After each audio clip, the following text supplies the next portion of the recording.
According to a new investigation from BuzzFeed News, China has been ramping up its construction of internment camps. The massive facilities are reportedly used to detain people from Muslim minority groups.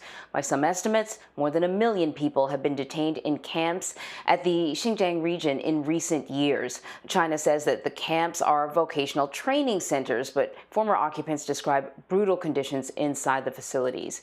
So BuzzFeed reporters analyzed satellite data from the region to discover where and how the camps are being constructed. And they also spoke with people who have been detained in the camps to find out just what life is like inside.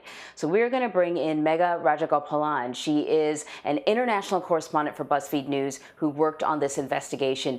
And you guys really did an excellent job. It's a two-parter. If people think that they understand what the Uyghurs in China are going through, I urge them to check out this two-part special that BuzzFeed News has done, because it's excellent. But I want to start with these satellite images and how you became curious. As I understand it, you sort of looked at them sort of on Google Earth and then tried to zoom in and tried to zoom in.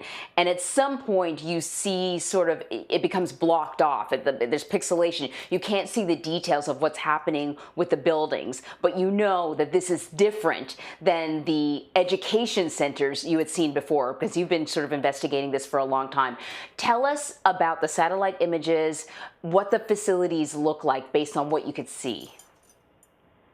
Yeah, so this was almost 2 years ago. My co-author, Allison Killing, who's a licensed architect, and I decided to try to find more of the locations of these mass internment camps that we already knew about. The ones that were known about at the time were only known about incidentally because people happened to have visited them, or they were written about in state media, or something like that had happened. So we thought, wouldn't it be amazing if we could use satellite images to find a lot more of them? And Allison was sort of looking at Baidu Maps, which is a kind of Chinese equivalent of Google Maps, and she quickly found that in places where we knew that internment camps already existed because people had visited them, the imagery in Baidu Maps was grayed out. And we thought that this might be a kind of censorship. So we came up with this idea of what if we could find more of these gray squares, and that could maybe give us a clue as to where more of these internment camps were. And so that's essentially what we ended up doing. So of course, once we found those locations in Google Earth and other satellite imagery providers, those images were not censored because they were outside of China. So we were able to verify in many cases that these places were internment camps, and we found more than 260 locations like this. And we know that they have the hallmarks, all of the hallmarks of highly fortified internment camps and prisons, as opposed to vocational training schools, as the government says, from looking at the architecture of some of these buildings, as well as additional forms of corroboration like interviews and government documents. But when you look at the architecture, you can see that these facilities are highly fortified. They have concrete walls, they have barbed wires, they have things like guard towers. All of these things are very common in prisons around the world, and of course not very common in schools. Yeah, they look a lot like high security prisons, but China does not consider these facilities part of its criminal justice system. So what reasons do they give then to detain people indefinitely in these camps? So to be clear, China in the Xinjiang region has both a kind of mass incarceration program through its criminal justice system, as well as this program of mass internment, where people are being held from anywhere from several months to upward of a year or 2 years. So from their perspective, what they told us is, first of all, as you pointed out, they claim that these are schools and vocational training facilities, but they also liken the program to what they called compulsory programs for terrorist criminals.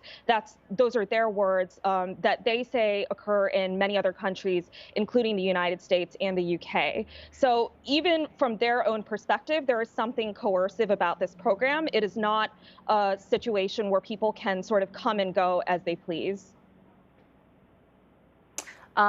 And I think I recall several years ago seeing sort of officially sanctioned video from inside one of these facilities, not the ones that you described.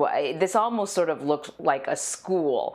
But you've actually spoken to detainees about what it's like, their day-to-day life inside these camps. What did they tell you? So the Chinese government for a long time was basically taking tour groups of journalists, diplomats, and other kind of foreign experts to see the inside of kind of Potemkin versions of some of these camps to show, like, how much people love being educated and stuff like that. For our stories, I interviewed 28 former detainees at these camps. They came from all walks of life. There were people who were poor farmers who didn't even have a high school education. There were really wealthy business people. There were grandmothers. There were, young people who were only 18 or 19. And what they witnessed and what they experienced was remarkable in its consistency. Many of them were taken away sort of sometimes in the middle of the night, had bags placed over their heads so that they could not see where they were going. Inside the camps, they faced, really desperate overcrowding, particularly for those who were detained early in the campaign. They talked about having to sleep in shifts because there was not enough room for everybody to have a bed. They talked about being under constant surveillance by cameras, even inside restrooms. Talked about being forced to undress in front of people of the opposite sex, which, of course, if you are a conservative person, is something you don't want to go through. And and lastly, they talked about really serious forms of abuse, being beaten with batons, being held in solitary confinement, being interrogated for many hours on a weekly basis. All of these things were common to people inside the camps. Now, I want to get from you how China is responding. But before that, I think what was really sort of key about your reporting too was that you guys noticed a shift in 2018. What were just sort of like buildings that look like maybe big facilities or big schools shifted to these buildings that look like prisons that can hold tens of thousands of people. Do we know why that shift occurred then? So, based on our analysis, and this actually really surprised me too, when China embarked on this program in sort of late 2016 and early 2017, there was a really big ambition behind it. They wanted to detain a lot of people really quickly, and it became, hundreds of thousands of Muslim minorities in this region. And even in China, where construction is really quick and efficient, it takes a long time to build a prison. So what happened in those kind of early months and years of the campaign is that the government repurposed public buildings. So these are like old folks' homes, secondary schools, places like that. I myself visited one of these repurposed buildings, which used to be a school in the city of Kashgar in 2017. But predictably, these buildings are not made to house prisoners or detainees. So the overcrowding in these facilities became really serious really fast. And through the interviews, what we found was that during that time period, I think almost everybody I interviewed moved from camp to camp to camp. They were never really given much of an explanation for why this stuff happened, but it was sort of clear that, to them at least, that overcrowding was one of the factors. So in our investigation, what we found was that in 2018, the government started building large-scale, purpose-built facilities that were much higher security than the first generation of camps. So some of these buildings, we found at least a few that can house more than 10,000 people, and we found at least one that can house more than 30,000 people. And that's without taking into account overcrowding. So this is a real shift in the campaign towards greater, more fortified facilities that are built to last and built to hold people for a long period of time. All right, really quickly, have you heard from China? How are Chinese authorities responding to your investigation? I have not heard any official response from China so far. Prior to our publication, the Chinese consulate in New York did respond to us, and they gave the response that I've just explained, saying that the camps are vocational training facilities. China's state-controlled Global Times did publish an article basically saying that what we published was lies, I think they said.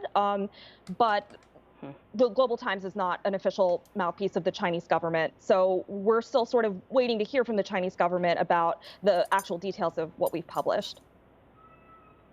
Megha Rajagopalan, great reporting that you and your team have done. I just want to point out to people, when she says that she spoke to people who have been detained, that is, they are taking a tremendous risk when they speak out, even if they're no longer in China.